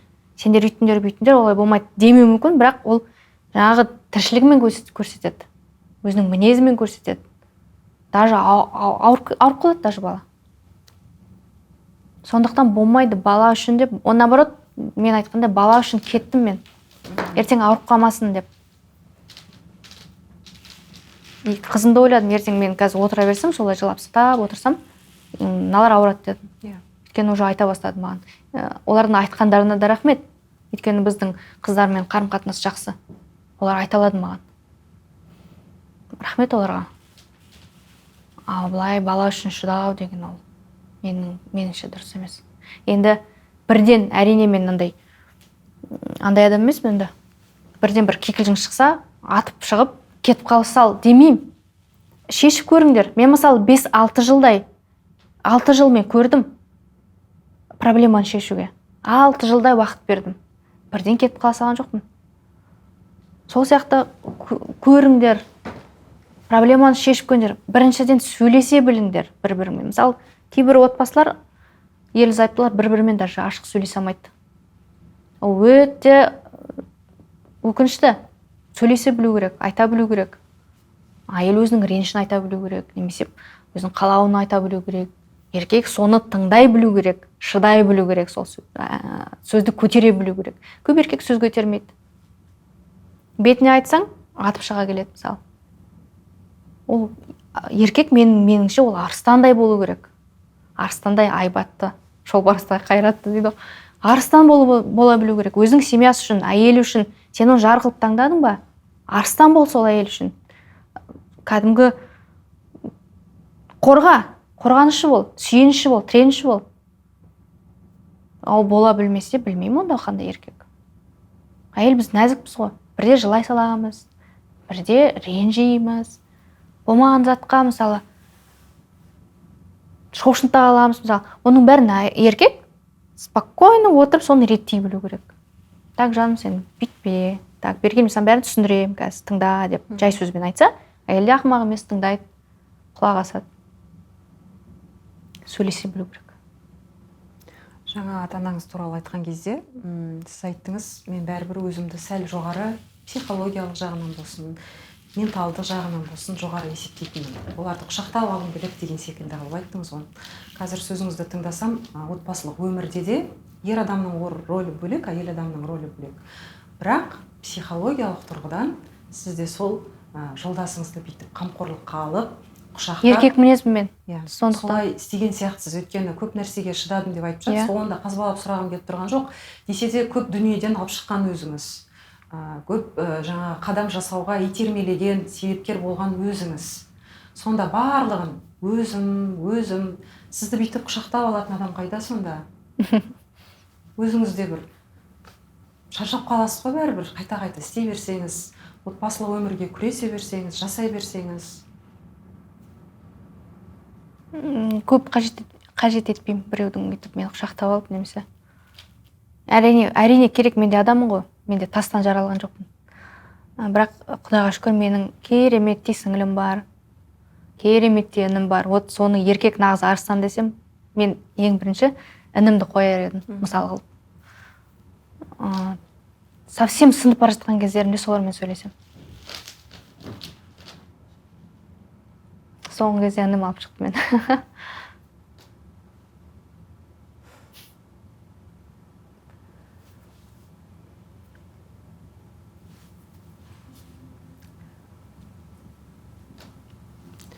Соңғы кезде көп жылайтын сияқтысыз, көп сезімге ерік беретін сияқтысыз.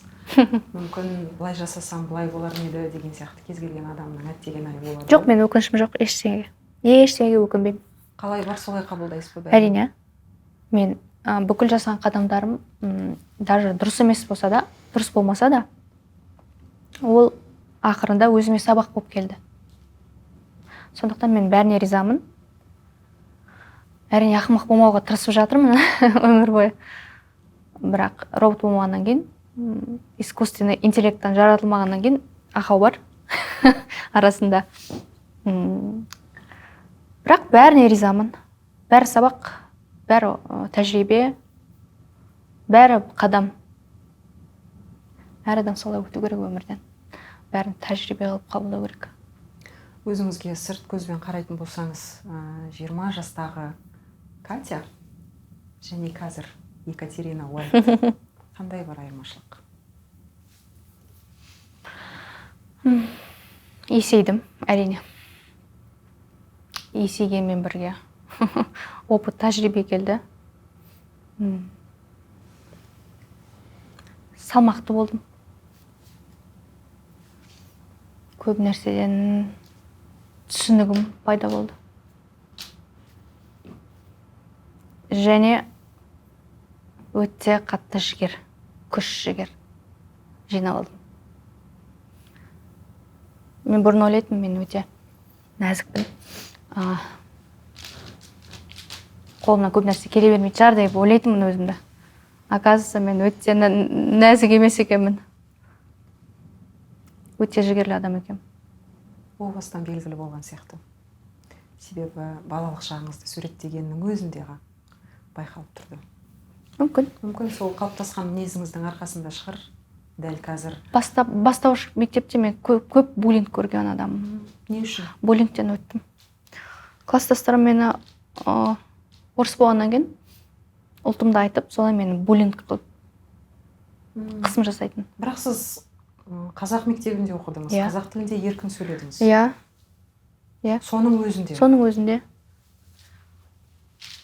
Сыныпта басқа ешкім болмады ма, өзге ұлт өкілдері? Жоқ. Кейін басқа ауылға көшіп кеткеннен кейін, сол мектептің ұл қыздарына өте мен ризамын. Өте жақынбыз қазірде. Кездесулер болып тұрады, бәріміз жиналып жүреміз. Өзімнің сестры, братья сияқты. Сол бір ауылдан басқа ауылға көшуіңіздің себебі сол болған? Сол болды. Буллингтен кеттім мен 9 класстан кейін. Шашымды жағып жіберді бір бала. Өртеп пе? Өртеніп кеткен жоқ енді, бірақ ұшын ғана өртеді. Как раз 9 сыныптан кейін біз емтиханға дайындалып жатқанбыз класста. Мен партада бірдемен жазып сызып отырмын. Менше өзім отличникпін, үздік оқимын. 2 параллель класста мен жалғыз үздік оқитын мен ғана. Мен дайындалып отырмын. Артта балалар отырды, жыңыр-жың етіп күледі. Мән бермеймін, енді өзара сөйлесіп жатқан шығар деп. Бір иіс шықты, күйген иіс. Түсінбей қалдым. Бүйтіп басым бұрып қарасам, сіріңкені бүйтіп айналдырып отыр қолында. Маған қарап күліп отыр.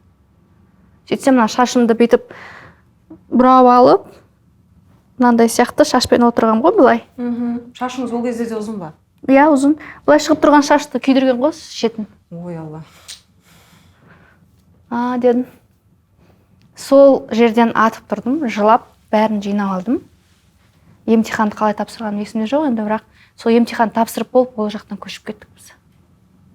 Даже о баланың есімі де қалмады ойымда, білмеймін қайсысы деген. сол кездің өзінен ақ күрес болып тұр ғой сізде. Қоғаммен де, адамдармен де. Ұстаздарыма өте ризамын. Алғысым шексіз оларға. Менің достарым солар болды. Олар мені ренжітпейді ғой. Солармен сөйлесем, әңгімелерін тыңдаймын. Жарыстарға алып барады. Жаңа бір апайым жазды ғой комментарийде. Көрдіңіз ба? Көрдім, оқыдым. Ол ағылшын пәнінің мұғалімі. Катя, біз талас қалатынбыз даже деп. Рахмет.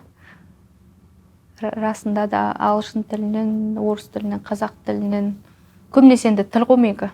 Мен ондай математик, ондай адам емеспін. Техникалық пәндерге жоқпын. Гуманитарийсіз ба? Гуманитарий.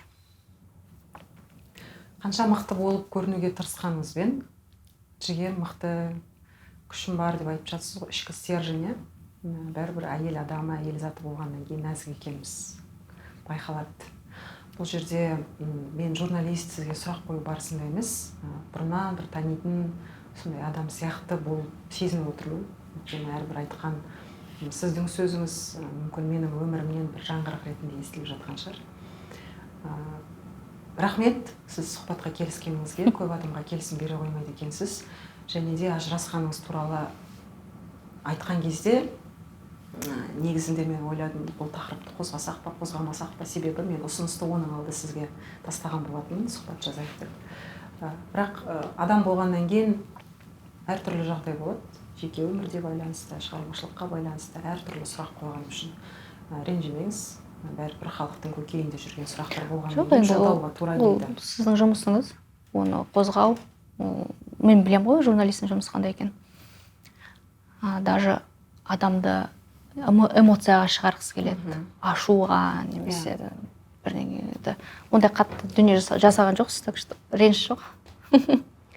Қалай да болса, енді уақыт шектеулі болғанмен барынша сізді ашуға тырыстым. Маған ашылдыңыз. Сізге қалай білмеймін. Көрерменге де қызық болатын сияқты осы уақытқа дейін айтпаған біраз дүниеңізбен бөлістіңіз. Өзіңіз қандай сұлусыз, ішкі жан дүниеңіз әдеміңіз, сұлу екен сондай жаныңыз. Өлеңдеріңіз де ерекше, әндеріңіз, бұның барлығы сіздің болмысыңыздың көрінісі деп білем. Барлық арман мақсаттарыңызға жете беріңіз. Актриса болам дейсіз, оны да көріңіз. Жан-жақты боларыңыз енді анық. Сепульге там актриса болмай, қоя сашсон дейді ма? Неге болмасқа, егер де жаныңыз қалап тұрса? Қазір болмаса қашан дегендей ғой. Айта берсін. Көп жастармен, студенттермен сөйлесетін болғаннан кейін айтам да, кейін өкініп қалмас үшін неге көрмедім, неге жасамадым. Бәрін көру керек. Көр, қолынан келсе, ұнаса жалғастырасың. Ұнамаса, көрдім, бірақ ұнамады деп кете бересің деген сияқты. Сондықтан әдемі даусыңыз бар, өнеріңіз бар, сырт келбетіңіз бар. Сізді үлкен сахнадан әнші ретінде, актриса ретінде көре берейік. Бірақ мықтымын деп кеудеңізді қағып халыққа көрсеткіңіз келгенмен де осылай әп-әдемі нәзік әйел, бақытты әйел болып жүруіңізді тілеймін сізге. Бір әңгіме қалып кетті, осы мықтымын деп. Менен мықтырақ ер азамат жолығып жатса, мен өзім нәзік қалпыма түсем деп ойлаймын. Өзіңіз әнде айтқандай, сол әннен бастадық, сол әнмен аяқтасақ, мен де әлі де бақытымды кездестіремін. Сол кісі маған жолығар дейтіндей. Мүмкін. Әр адаммен басқаша ашылады ғой. Мүмкін шынымен де бақытыңыз басқа адам шығар. Мүмкін ағамыздың ой пікірі, көзқарасы өзгеріп қосылып қалатын шығарсыз. Қазір оныкі дұрыс емес, сіздікі дұрыс айту қиын. Біз енді құдай емеспіз ғой. Екеуміз де кінәліміз. Екеумізде де қате бар. Сондықтан мен тек кінә одан деп айтпаймын. Бүгінгі сұхбатымызды өзіңізге айтар тілекпен аяқтасақ деп отырмын. Не тілейсіз өзіңізге? Ең біріншіден сізге рахмет айтамын. Осындай әдемі сұхбатты ұйымдастырып, көптен бері енді сөйлесіп келдік қой. Уақытымызды тоғыстыра алмадық. Сондықтан біріншіден сізге шығармашылық табыс. Рахмет. Сізді көріп тұрам ғой арасында. Жұлдыздардың арасында жүресіз. Халықтың назарында, өмірдің базарында. Содан қалыспаңыз. Өмір жасыңыз ұзақ болып, деніңіз сау болып, бүкіл армандаған арманыңыз орындалсын. мына за кадром отырған жігітке де рахмет айтқым келеді. Оны халық білмейді, бірақ адам бар мына жерде жұмыс істеп жатқан, видеосын дыбысын реттеп жатқан. Сізге де рахмет. Ал халыққа айтарым, Қазақстан гүлдей берсін, өрлей берсін. Бүкіл жақсы бастамалар басталып, ары қарай да дами берсін. Одан да жақсы бола берсін. Халқымыздың әл-ауқаты көтеріле берсін. Жас өспірімдеріміз жақсы, керемет білім алып, маман иелері бола берсін. Тек алға. Ал өзіңізге? Өзіме? Өзіме де алға. Тек алға. Бұдан былай сүрінбеңіз. Сіздің бақытты жүзіңізді көре берейік. Рахмет.